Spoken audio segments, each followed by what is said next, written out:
Hey guys, Derek here again. And this time I've got an OU battle against, I think his name was Super SuMo, or SuMo Super. I don't know, something from Smogon. I got a new team here because my old team sucked a lot. And this team, you know, it's pretty cool. Anyways, he leads Flagon, I lead Rhyperior. I was pretty sure Earthquake wasn't going to do that much, but obviously he's going to get a first turn crit. That's just beautiful. I love that. But Rhyperior lives it anyways because it's solid rock, and I get to set up my rocks. He's going to switch out to Swampert, and I'm going to switch out too. I go to Latias, because almost all Flagons are either Scarfed or Banded. So now I'm going to go for Dragon Pulse just to see how much it does. Does a little bit, like, pretty much on the cusp of half. He's going to set up his own rocks. And judging from how much the first Dragon Pulse did, I thought I might be able to take him out, but apparently I get, like, minimum damage or something, and he lives. And he's going to go for a Surf. Normally wouldn't do that much, but he's going to get another crit, obviously. Gets his lefties, and I'm going to recover now, because I'm pretty sure Swampert couldn't do anything, even if he went for Ice Beam, unless he, you know, hit another crit or something. But he's just going to roar me out. He roars me out to my Gyara, which sucks, because it takes off a quarter of my hit points, and this is a Life Orb Gyarados, so, like, every hit point he has counts. So that really sucks to have 25% of his hit points sliced off at the beginning of the round. But I'm just going to kill this Swampert now, because he's getting on my nerves. He's going to go Flagon. I'm thinking it's Scarf, so I'm going to switch out, and it's pretty obvious that Stone Edge is coming anyway, so I'm going to go to Rhyperior, who quad resists it. Stone Edge is absolutely nothing, but because I'm so low on HP, I'm only going to be able to take 2 more Stone Edges before I go down. I'm going to be able to go for an Aqua Tail, though, which does about half. And he's going to switch out now, and he's going to go to Metagross. And I'm going to switch out, too, to save Rhyperior's Death Fodder. Now, switch out to Fortress. Everybody gets leftovers. Hooray. He goes for Earthquake, probably just to get some damage on Fortress. And I'm going to go for the Rapid Spin now, because those Stealth Rocks are a pretty big hindrance to my team. Because Stealth Rock is always a big hindrance, really. So now he's going to switch out, and he's going to switch to an Ape, while I set up my first layer of spikes.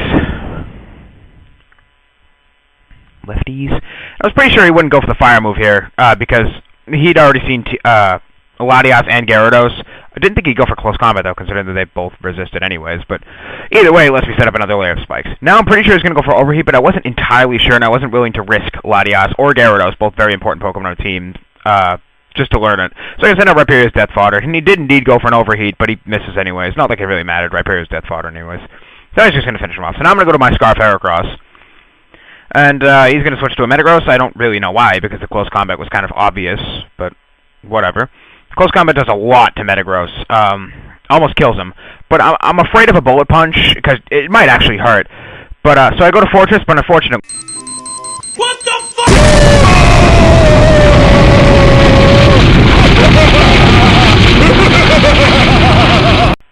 Yeah, he explodes, which sucks, and he takes out my Fortress, but, you know, whatever. So now I'm going to go to my Aerodactyl, and this is a Life Orb Aerodactyl. He's sort of like a sweeper, because Aerodactyl's so fast that he actually is pretty hard to stop. So, and, you know, he's got a respectable attack. So I'm going to go for a Crunch and one-shot his Azelf. So now he's going to go to a Zapdos. I was thinking maybe because he was just bulky enough that he thought he could take a Rock Slide or something. But it turns out he's actually Scarfed, and he just fries my Aerodactyl, which blows. Gets a crit, too, but that didn't matter, obviously. So now I'm going to go to Latias knowing that he's Scarfed, and he's going to T-Bolt again, probably just trying to get the Parahacks. Doesn't do that much, and I'm going to go for a Dragon Pulse.